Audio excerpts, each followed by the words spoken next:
സിജോ ചേട്ടൻ പറയും ഞങ്ങൾ നല്ല ഫ്രണ്ട്സ് ആണ്. കാണുന്ന ആൾക്കാരൊക്കെ അത് വിശ്വസിക്കാൻ നിൽക്കും. ഇവിടെയുള്ള ആൾക്കാർ ചിലപ്പോൾ മണ്ടന്മാരാക്കാൻ പറ്റിയിരിക്കും. ബിഗ് ബോസ് സീസൺ 6 ലൈവിലേക്ക് പോകുമ്പോൾ ഒരു സാധാരണ പ്രേക്ഷകന് ഒട്ടും അംഗീകരിക്കാൻ പറ്റാത്ത ചില കാര്യങ്ങളാണ് അവിടെ നടന്നുകൊണ്ടിരിക്കുന്നത്. ഒരു ചെറിയൊരു ഉദാഹരണം ഞാൻ നിങ്ങൾക്ക് വേണ്ടി ഇവിടെ കേൾപ്പിക്കാം. ഇത് നോറ ശ്രീരേഖയോടൊക്കെ സംസാരിക്കുന്ന ഒരു ഓഡിയോ ആണ്. ഇവിടെ വന്ന് സിജോ ചേട്ടൻ പറയും ഞങ്ങൾ നല്ല ഫ്രണ്ട്സ് ആണ്. കാണുന്ന ആൾക്കാരൊക്കെ അത് വിശ്വസിക്കാൻ നിൽക്കും. ഇവിടെയുള്ള ആൾക്കാർ ചിലപ്പോൾ മണ്ടന്മാരാക്കാൻ പറ്റിയിരിക്കും. എന്തങ്ങോട്ട് വിളിച്ച് പറയാം, നാവുണ്ട് ചെന്തങ്ങോട്ട് പറയല്ല വേണ്ടേ. റോക്കി ഇതുവരെ ഫ്രണ്ടായിട്ട് കണ്ടിട്ടില്ല. ഒരു തവണ കണ്ടതിനാണ് ഇത്രയും അനുഭവിച്ചത്.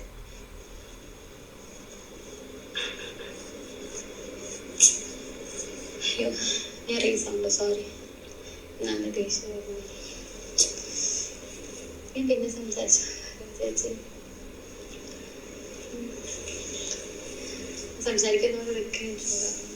എന്തൊരു അഭിനയമാണ് നോറയൊക്കെ കാഴ്ചവെക്കുന്നത്. നോറയെപ്പോലെ ഫേക്ക് ആയിട്ടുള്ള മറ്റൊരു കണ്ടസ്റ്റൻ്റ് എനിക്ക് തോന്നുന്നു അൻസിബയാണ്. ഫേക്ക് എന്ന് നിസ്സംശയം പറയാൻ പറ്റും. നമ്മൾ ഇവരെ രാവിലെ തൊട്ട് വൈകിട്ട് വരെ പല നിമിഷങ്ങളിലായിട്ട് കണ്ടുകൊണ്ടിരിക്കുകയാണല്ലോ. അൻസിബയെ കുറിച്ചിട്ട് കണ്ടസ്റ്റൻസിൽ പല ആളുകൾക്കും ഒരു തെറ്റിദ്ധാരണയുണ്ട്. അൻസിബ നിഷ്കളങ്കയാണ്. അൻസിബ ഒട്ടും നിഷ്കളങ്കയൊന്നുമല്ല. അൻസിബയ്ക്ക് എന്തോ പ്രത്യേകിച്ച് ഒരു ആനന്ദം കിട്ടുന്നുണ്ട് എന്ന് എനിക്ക് തോന്നുന്നു, ആരെക്കുറിച്ചെങ്കിലും രണ്ട് കുത്തിതിരിപ്പ് പറയുന്ന സമയത്ത്. പിന്നെ ഈ ഒരു അവസരത്തിൽ നമ്മൾ അതിനെക്കുറിച്ചിട്ട് നോക്കിക്കാണേണ്ടത് ഇങ്ങനെയല്ല. നോറ, അൻസിബ, ബാക്കിയുള്ള ഡ്രാമ അവതരിപ്പിച്ചിട്ടുള്ള ആളുകൾ അവരെല്ലാം വിചാരിക്കുന്നത് റോക്കിക്ക് വലിയ ഫാൻസ് ഉണ്ട്. അപ്പോൾ സിജോ ഈ തവണ നമ്മളങ്ങോട്ട് എതിർക്കുകയാണെന്നുണ്ടെങ്കിൽ റോക്കിയുടെ ഫാൻസൊക്കെ തങ്ങളുടെ കൂടെ നിൽക്കും എന്നുള്ളതാണ്. സിജോയ്ക്കെതിരെ കഴിഞ്ഞ ദിവസങ്ങളിലൊക്കെ അഭിപ്രായം രേഖപ്പെടുത്തിയ ആളുകളാണ് പല ആളുകളും. സിജോ വളരെയധികം മാനസിക വേദനയോടെയാണ് ഇതെല്ലാം കേട്ടുകൊണ്ടിരിക്കുന്നത്. സിജോയ്ക്ക് ആകെ ഒരൊറ്റ റിഗ്രറ്റ് മാത്രമേ ഉള്ളൂ, സിജോ ചെറിയ രീതിയിലൊന്ന് പ്രൊവോക്ക് ചെയ്തിട്ടുണ്ട്. അല്ലാതെ അത് റോക്കിയെ പുറത്ത് വിടാൻ വേണ്ടിയുള്ള ഒരു ഗെയിമായിട്ട് സിജോ വിചാരിച്ചിട്ടില്ല. നമ്മൾ ഇത് ലൈവായിട്ട് കണ്ടതാണ്, നമുക്കും അങ്ങനെ തോന്നിയില്ല. റോക്കി അടിക്കുമെന്ന് സിജോയ്ക്ക് ഒരു പ്രതീക്ഷയില്ല. പ്രേക്ഷകനും പ്രൊമോ കാണാതിരിക്കുകയായിരുന്നു എന്നുണ്ടെങ്കിൽ യാതൊരുവിധ ഐഡിയയും കിട്ടില്ലായിരുന്നു. ആ ഒരു അവസരത്തിലാണ് റോക്കി സിജോയെ അടിക്കുന്നത്. എല്ലാ ആളുകളും വലിയ തിരക്കിലാണ് റോക്കിക്ക് വേണ്ടി കരയാനായിട്ട്.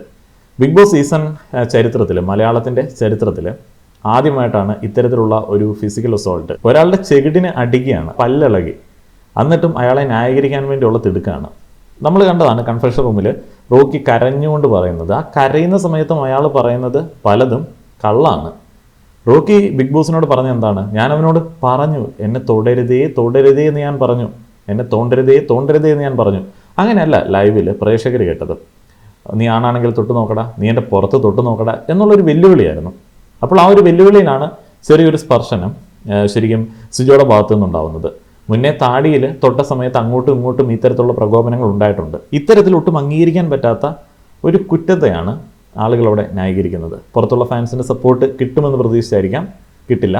ഈ ഒരു സാഹചര്യത്തിൽ സിജോയോട് ആർക്കെങ്കിലും ഒരു അനിഷ്ടമുണ്ട് എന്നുണ്ടെങ്കിൽ അത് മാറി കിട്ടുന്ന തരത്തിലേക്കുള്ള സഹതാപം സിജോയ്ക്ക് ഇപ്പോൾ ലഭിച്ചുകൊണ്ടിരിക്കുകയാണ്. അത്രയധികം പ്രേക്ഷകർ ശ്രദ്ധിക്കുന്നുണ്ട് ഇവരുടെ അട്ടർ ഫേക്ക് ഈ ഒരു ഗെയിമിനെ. സ്ത്രീജനങ്ങൾ എന്നുള്ളതാണ് പലപ്പോഴും റിവ്യൂവിൽ ഞാൻ ഇവരെ കുറിച്ചിട്ട് പറയുന്നത്. കാരണം ഇൻഡിവിജ്വാലിറ്റി എന്ന് പറയുന്നത് അവകാശപ്പെടാൻ പറ്റുന്ന 2 or 3 സ്ത്രീകളെ ആ ഒരു കൂട്ടത്തിലുള്ളൂ.